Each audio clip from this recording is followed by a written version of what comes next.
Hello! എല്ലാവർക്കും നമസ്കാരം. അപ്പൊ ഇന്ന് നമ്മുടെ പരിപാടി നമ്മളൊരു പെറ്റ്സിനെ മേടിക്കാൻ പോവാണ്. ഒന്നല്ല ഒരു പെയറും, ഒരു എക്സ്ട്രാ ഒരു ഫീമെയിലും ആയിട്ട്. ഈ എക്സ്ട്രാ ഉള്ളത് നമുക്ക് ഒരാൾക്ക് കൊടുക്കാൻ വേണ്ടിയിട്ടാട്ടോ. ഞാൻ ഈ വീഡിയോയിൽ പറയാം. അപ്പൊ ഈ കേജും ഇതിലെ വാട്ടർ ബോട്ടിലും കണ്ടപ്പം പെറ്റ്സിനെ പറ്റി അത്യാവശ്യം ഒരു ധാരണ ഉള്ള ഒരു കാര്യം മനസ്സിലായിട്ടുണ്ടാവും. എന്തിനായിരിക്കും മേടിക്കാൻ പോകുന്നതെന്ന്. അപ്പൊ നമ്മൾ ഈ കേജൊക്കെ ആദ്യം സെറ്റ് ചെയ്ത് വെച്ചിരിക്കുകയാണ്. കാരണം അവന്മാരെ കൊണ്ടുവന്നിട്ട് ഇതിനൊന്നും ഈ പരിപാടി നമുക്ക് നടക്കൂല. അപ്പൊ ഒരു മരത്തിന്റെ ബോർഡൊക്കെ നമ്മൾ ശരത്തിനെ വിളിച്ച് പറഞ്ഞ് ഇവിടെ എത്തിച്ചിട്ടുണ്ടായിരുന്നു. അപ്പൊ ഇവരെ വളർത്താൻ പോകുന്നത് നമ്മുടെ ഓപ്പൺ ടെറസിലാണ്. അപ്പോൾ എന്തായാലും ഇതിനെ മൂടി വെക്കണം. കാരണം വേറെ എലികൾ ഈ ചുറ്റുവട്ടത്തിൽ ഓടി നടക്കുന്നതാണ്. അവന്മാര് ചാടി ഇവന്മാരെ ആക്രമിക്കാനുള്ള ഒരു ചാൻസ് ഉണ്ട്. അപ്പൊ ഇതാണ് നമ്മളെ ഇന്നത്തെ പരിപാടി. പിന്നെ ഇതൊക്കെ കഴിഞ്ഞിട്ട് നമ്മൾ കണ്ണനെ വെയിറ്റ് ചെയ്യാണ്. ഓന് ഡ്യൂട്ടി ഉണ്ട്. അപ്പൊ അത് കഴിയും ഈവനിങ് ആവുന്നൊക്കെ ആദ്യം അവൻ പറഞ്ഞ് സെറ്റ് ചെയ്ത് വെച്ചാണ്. അപ്പൊ നമുക്ക് ഒരുമിച്ച് പോകാന്നൊക്കെ ആദ്യം ഞങ്ങൾ സെറ്റ് ചെയ്ത് സെറ്റ് ആയിരിക്കുകയാണ്. അവനാദ്യം പോയത് ഞങ്ങളൊരു പ്യൂർ സൗത്തിലേക്കാട്ടോ. വേറൊന്നുമല്ല നല്ല വിശപ്പുണ്ട്. വൈകുന്നേരം വീട്ടിൽ ആരുമില്ലായിരുന്നു. ചായ ഉണ്ടാക്കി തരാനൊന്നും ആരുമില്ല. സ്വന്തമായിട്ട് ഉണ്ടാക്കി കുടിക്കാനുള്ള മടി കൊണ്ട് തന്നെ ഞങ്ങൾ നേരെ പുറത്ത് പോയി അങ്ങ് കുടിച്ച്. അപ്പോൾ ചായ അല്ല ഞങ്ങൾക്ക് രണ്ടാക്കും പൊതുവേ ഞങ്ങളെ കമ്പനി സർക്കിളിലുള്ള എല്ലാവരും കോഫിയാണ് ഇഷ്ടം. അങ്ങനെ 2 കോഫിയും 2, 3 വടയൊക്കെ മേടിച്ച് അതും കഴിച്ചിരിക്കുകയാണ് ഞങ്ങൾ പ്യൂർ സൗത്തിൽ. അത്യാവശ്യം നല്ല മൊരിഞ്ഞ വടയാണ് പ്രതീക്ഷിച്ചത്. പക്ഷേ കിട്ടിയത് കുറച്ച് റഫ് ആയിട്ടുള്ള വടയാണ്. നല്ല ചൂടൊക്കെ ഉണ്ടായിരുന്നു. അങ്ങനെ അത് കഴിഞ്ഞ് ഞങ്ങൾ നേരെ ടൗണിലേക്ക് പോയി. അവിടുത്തെ പെറ്റ് ഷോപ്പിലേക്കാണ്. നമ്മള് കാര്യം പറഞ്ഞു വെച്ചിട്ടുണ്ടായിരുന്നു. ആദ്യം ചെന്നിട്ട് അന്വേഷിച്ചൊക്കെ വെച്ചതാണ് ഇതിന്റെ റേറ്റും കാര്യമൊക്കെ. വന്നപാടെ ഒരുപാട് ഗിനി പിഗ്സിനെ കണ്ടുട്ടോ.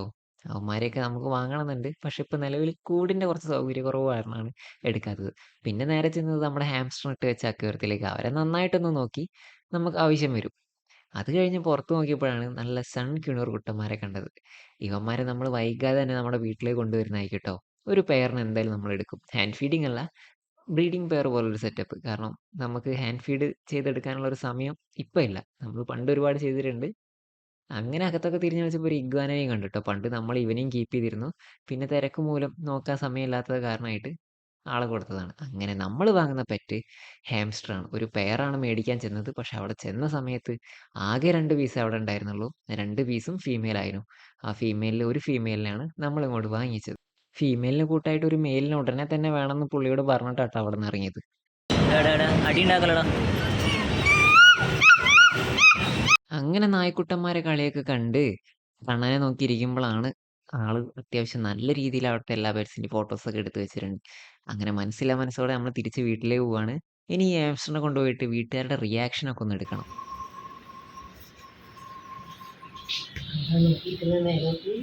മേലോട്ടോ നോക്കിക്കണ്ട് എടെ പാവം ഒന്നിനെ കിട്ടിയുള്ളൂ. മറ്റേ നാളെ തരും. ഒന്നിനെ കിട്ടിയുള്ളൂ. എന്താ എന്താ വർഷം? എന്താ വർഷം എന്താ? അപ്പൊ അമ്മേന്റെ റിയാക്ഷൻ ഉണ്ടല്ലോ. ഇനി എന്റെ ഏച്ചിന്റെ മോള് താമസിക്കാൻ വന്നിട്ടുണ്ട് വെക്കേഷനായിട്ട്. അപ്പൊ ഓളെ വിളിച്ചിട്ട് ഓളയുടെ റിയാക്ഷൻ കാണാം. ആ പെട്ടി ഒന്ന് തുറന്നു നോക്ക്. എന്താ ഉള്ളത്? ഏയ് ഒന്നല്ല. തുറന്നു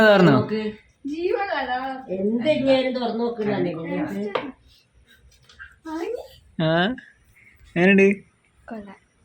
അടിപൊളിയല്ലേ? പ്രാണിയൊന്നുമില്ലേ?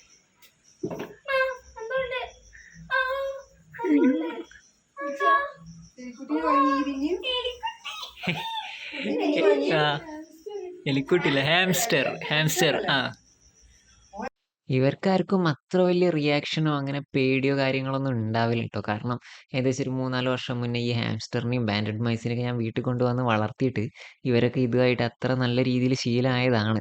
പിന്നെ അതുപോലെ ഇഗ്വാനേനെയൊക്കെ നമ്മൾ കീപ്പ് ചെയ്തിട്ടുണ്ടായിരുന്നു. അപ്പോൾ നമ്മൾ ആ ഷോപ്പിൽ നിന്ന് ഇറങ്ങിയത് മനസ്സില്ലാ മനസ്സോടു കൂടിയാണ്. കാരണം നമ്മൾ പോയതൊരു പെയറിനെ മേടിക്കാനാണെങ്കിൽ കൂടി കിട്ടിയത് ഒരു ഫീമെയിലിനാണ്. അപ്പോൾ ഈ ഫീമെയിലിനായിരിക്കും കേട്ടോ നമ്മൾ മീനാക്ഷിക്ക് കൊടുക്കുന്നത്, എൻ്റെ ഏട്ടൻ്റെ മോൾക്ക് കൊടുക്കുന്നത്. കാരണം ഓള് കുറേ കാലമായിട്ട് പറയുന്നതാണ് ഒരു ഹാംസ്റ്ററിനെ വാങ്ങണം, ഓൾക്കൊരു പെറ്റിനെ കീപ്പ് ചെയ്യണം.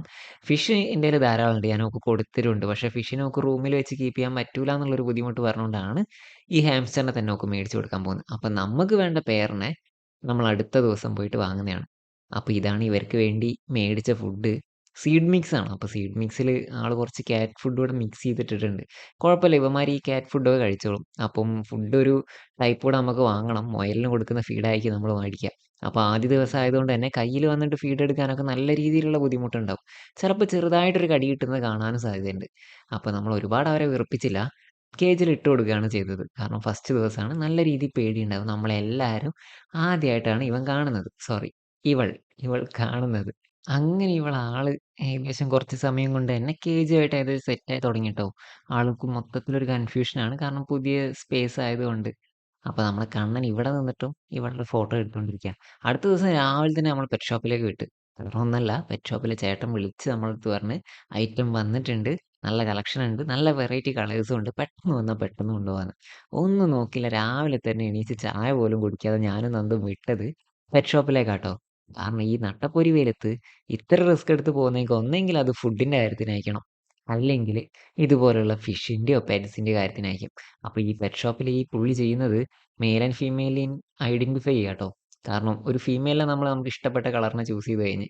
അപ്പോൾ മെയിൽ നമുക്ക് ഇഷ്ടപ്പെട്ട കളർ കിട്ടുകയാണെങ്കിൽ ഓക്കെയാണ്. ഒരുപക്ഷെ അങ്ങനെ കിട്ടാൻ സാധ്യതയില്ല. അപ്പൊ ഞാൻ പുള്ളിയുടെ അടുത്ത് പറഞ്ഞു അത്യാവശ്യം കാണാൻ കൊള്ളാവുന്ന ഒരു കളർ എടുത്ത് മെയിലിന് സെറ്റ് ചെയ്തോന്ന് പറഞ്ഞു. അപ്പോൾ ഇവരെ രണ്ടുപേരെയാട്ടോ നമ്മൾ എടുത്തത്. അപ്പോൾ പാക്ക് ചെയ്ത് നേരെ വീട്ടിലേക്ക് പോവാണ്. പിന്നെ അതിന്റെ മുന്നേ ഇവരെ അക്വേറിയത്തിന്റെ താഴത്ത്, അതായത് ഇവരെ ഇട്ട് വെച്ചിരിക്കുന്ന കേജിന്റെ താഴത്ത് ഇടാനുള്ള ബെഡ് ആ വുഡിന്റെ ഒരു പൗഡറാണ്. പൗഡറല്ല, നമ്മള് ചിപ്പിളിപ്പൊടി എന്നൊക്കെ പറയും. അതായത് ഈ ആശാരിപ്പണിക്കാര് ഒഴിവാക്കി വിടുന്ന സാധനമല്ല. അതിന്റെ അത്യാവശ്യം നല്ലൊരു ക്വാളിറ്റി കൂടി ആയിട്ടാണ് ഇത്. ശരിക്കും ഇതിന്റെ ആവശ്യമില്ല. നമുക്ക് ശരിക്കും മരത്തിന്റെ ആ ചിപ്പിളി മതി. ഫസ്റ്റ് ആയതുകൊണ്ടാണ് ഞാൻ ഇത് മേടിച്ചത്. ഇനി എന്തായാലും ഇത് മേടിക്കത്തില്ല. കാരണം ഇതിന് അത്യാവശ്യം റേറ്റ് ഉണ്ട്. ഒരു 200 രൂപ വരുന്നുണ്ട്. നമുക്ക് ഈ മില്ലിലൊക്കെ മരത്തിന്റെ മില്ലിലൊക്കെ പോയാണെങ്കിൽ ഫ്രീ ആയിട്ട് കിട്ടുന്ന സാധനമാണ് ഈ ചിപ്പിളി എന്ന് പറയുന്നത്. അപ്പൊ ഇവന്മാർ രണ്ടുപേരെ നമ്മൾ ഇവിടെ കീപ്പ് ചെയ്യും. മീനാക്ഷി ഇപ്പൊ ഇവിടെ ഇല്ല. അതായത് എന്റെ അനിയത്തി. ഓളിപ്പോ ഇവിടെ ഇല്ല. ഓള് മാമന്റെ വീട്ടിൽ താമസിക്കാൻ പോയതാണ്. ഒരു 1 വീക്ക് കഴിഞ്ഞിട്ട് വരുള്ളൂ. അപ്പോൾ ഓള് വരുമ്പോഴുള്ള ഓളെ റിയാക്ഷൻ വീഡിയോ കൂടി നമുക്ക് എടുക്കണം. അതിന് വേണ്ടിയിട്ട് അതുവരെ ഓളെ പെറ്റിനെ നമ്മൾ കീപ്പ് ചെയ്യും ട്ടോ. അതായത് ഓളെ ഹാംസ്റ്ററിനെ നമ്മൾ റൂമിലിട്ടിട്ട് കീപ്പ് ചെയ്യും. അങ്ങനെ നമ്മുടെ കയ്യിൽ ഇപ്പം 3 ഹാംസ്റ്റർ ആണുള്ളത്. ഒരു മെയിലും 2 ഫീമെയിലും. നമുക്ക് പതിയെ ബ്രീഡിംഗ് ഒക്കെ ഒന്ന് ട്രൈ ചെയ്ത് നോക്കണം ട്ടോ. ഇതിന്റെ മുന്നേ ബ്രീഡിംഗ് ഒക്കെ ചെയ്തിട്ട് സക്സസ് ആയതാണ്. അപ്പൊ കുഴപ്പമൊന്നുമില്ല. അതിന്റെ കാര്യങ്ങളൊക്കെ ഏകദേശം നമുക്കറിയാം. അപ്പൊ ഈ ഫീമെയിലിനെ, അതായത് മീനാക്ഷിയുടെ ഹാംസ്റ്റർ കുട്ടിനെ നമ്മൾ നമ്മുടെ റൂമിലാണ് വെക്കുന്നത്. കാരണം ഓപ്പൺ ടെറസിൽ വെക്കുന്നില്ല. കാരണം ഇതിനെ മൂടി വെക്കാനുള്ള ഒരു ടോപ്പ് നമ്മുടെ കയ്യിലില്ലാത്തതുകൊണ്ട്. ഈ ഒരു അക്വേറിയം നിങ്ങൾ എന്റെ മുന്നത്തെ വീഡിയോയിലൊക്കെ കണ്ടിട്ടുണ്ടാവും. കംപ്ലീറ്റ് നമ്മൾ ഡിസ്കസ് ഫിഷിന് വേണ്ടി ചെയ്തതാണ്. ഇപ്പൊ ഡിസ്കസ് മാത്രമല്ല ഉള്ളത്, കുറച്ച് ഏഞ്ചലുണ്ട്. അത് കാരണമൊന്നുമല്ല, ഡിസ്കസിനെ നമ്മൾ വളരെ കുഞ്ഞാകുമ്പോൾ കൊണ്ടിട്ട സമയത്ത് ഈ അക്വേറിയത്തിൽ തീരെ ഒരു കാഴ്ചയില്ലായിരുന്നു. വളരെ ചെറുതായിട്ട് തോന്നി. അതുകൊണ്ടാണ് കുറച്ച് ഏഞ്ചൽസിനെയും നിയോൺ ടെട്രേനെയും ബ്ലാക്ക് ടെട്രേനെയും ഒക്കെ ആഡ് ചെയ്തത്. അപ്പൊ അതിന്റെ തൊട്ടടുത്ത് തന്നെയാണ് നമ്മുടെ ഈ ഹാംസ്റ്ററിന്റെ കേജും സെറ്റ് ചെയ്ത് വെച്ചിരിക്കുന്നത്. അങ്ങനെ നമ്മുടെ അക്വേറിയത്തിന്റെ അടുത്ത് നമ്മുടെ റൂമില് നമ്മുടെ കുഞ്ഞിപ്പെണ്ണ് ഹാംസ്റ്റർ സെറ്റ് ആയിക്കൊണ്ടിരിക്കുകയാണ്. അപ്പൊ ഇനി ഇവക്ക് ഒരു വാട്ടർ ബോട്ടിലും കൂടി സെറ്റ് ചെയ്യേണ്ട ആവശ്യമുണ്ട്. ബോട്ടിൽ നമ്മുടെ കയ്യിൽ ഓൾറെഡി ഉണ്ട്. ഈ കൂടും ഈ അക്വേറിയവും ഈ വുഡിന്റെ പൗഡറും എല്ലാം ഒരുമിച്ചാണ് മീനാക്ഷിക്ക് കൊടുക്കുന്നത്. അപ്പൊ അതിനോട് നമ്മൾ വാട്ടർ ബോട്ടിലും കൊടുക്കും. ഇനി നമ്മുടെ അക്വേറിയത്തിലേക്കുള്ള ഫിഷിനെയൊക്കെ ഒന്ന് പരിചയപ്പെടുത്തി തരാം. അപ്പം ഇതാണ് കൂടുതലായിട്ട് ഡിസ്കസിനെയാണ് നമ്മൾ കീപ്പ് ചെയ്യാൻ വിചാരിച്ചത്. അത് തന്നെയാണ് നമ്മൾ കീപ്പ് ചെയ്യുന്നതും. റെഡ് ചക്രബോർഡ് എന്ന് പറയുന്ന ഒരു ഡിസ്കസ് ഫിഷാണ്. അത്യാവശ്യം നല്ല റേറ്റ് ഉണ്ട് ട്ടോ. ഈ കാണുന്നത് ബ്ലൂ ഡയമണ്ട് ആണ്. ഇതൊന്നും ഇതിന്റെ പൂർണ്ണ വളർച്ചയിലേക്ക് എത്തിയിട്ട് പോലുമില്ല. കാരണം അഡൾട്ട് പോലും ആയിട്ടില്ല. സെമി അഡൾട്ട് റേഞ്ചിൽ പോലും എത്തിയിട്ടില്ല. കോയിൻ സൈസിനെക്കാട്ടിയും കുറച്ചുകൂടെ സൈസ് ആയിട്ടേ ഉള്ളൂ. ഇതിന്റെ ഒരു പൂർണ്ണ വളർച്ച എത്തി കാണുന്ന ഒരു ലുക്ക്, ഒരു ഭംഗി അത് വേറെ തന്നെയാണ്. ഞാൻ ഫോട്ടോ ജസ്റ്റ് ഒന്ന് സൈഡിൽ ആഡ് ചെയ്ത് തരാം. അപ്പൊ അതുപോലെയൊക്കെ എത്തിക്കാൻ പറ്റുമോ നമുക്കറിയില്ല. മാക്സിമം നല്ല ക്വാളിറ്റിയുള്ള ഫീഡൊക്കെ കൊടുത്തിട്ടാണ് വളർത്തിക്കൊണ്ടിരുന്നത്. പിന്നെ ഇതിൽ നിന്ന് നമ്മൾ പതിയെ പതിയെ ഏഞ്ചലിനെയും നിയോൺ ടെട്രാസിനെയും ഒക്കെ റിമൂവ് ചെയ്യും ട്ടോ. അല്ല സോറി, എടുത്ത് ഒഴിവാക്കും. ഒഴിവാക്കല്ല, നമ്മുടെ മറ്റ് ടാങ്കിലേക്ക് കൊണ്ടുപോയി ഇടും. തീരെ ഫിഷിനെ കാണാത്തോണ്ടാണ് ഇവരൊക്കെ ഇതിൽ മേടിച്ചുകൊണ്ട് വെച്ചിരിക്കുന്നത്. ഈ 1, 2 ഏഞ്ചൽസിനെ ഇതിൽ കീപ്പ് ചെയ്യും. ബാക്കിയുള്ളതിനൊക്കെ പക്ക ഒഴിവാക്കും. നമ്മൾ ഡിസ്കസിനെ മാത്രം കീപ്പ് ചെയ്യുന്ന ഒരു ടാങ്കാക്കി മാറ്റിയിരിക്കും. അതൊക്കെ കഴിഞ്ഞിട്ട് ഞങ്ങൾ നേരെ വിട്ടത് നമ്മുടെ കണ്ണന് ഒരു കാറ് മേടിക്കാനാണ്. കാറെന്നൊക്കെ പറയുമ്പോ ആരും തെറ്റിദ്ധരിക്കണ്ട ട്ടോ.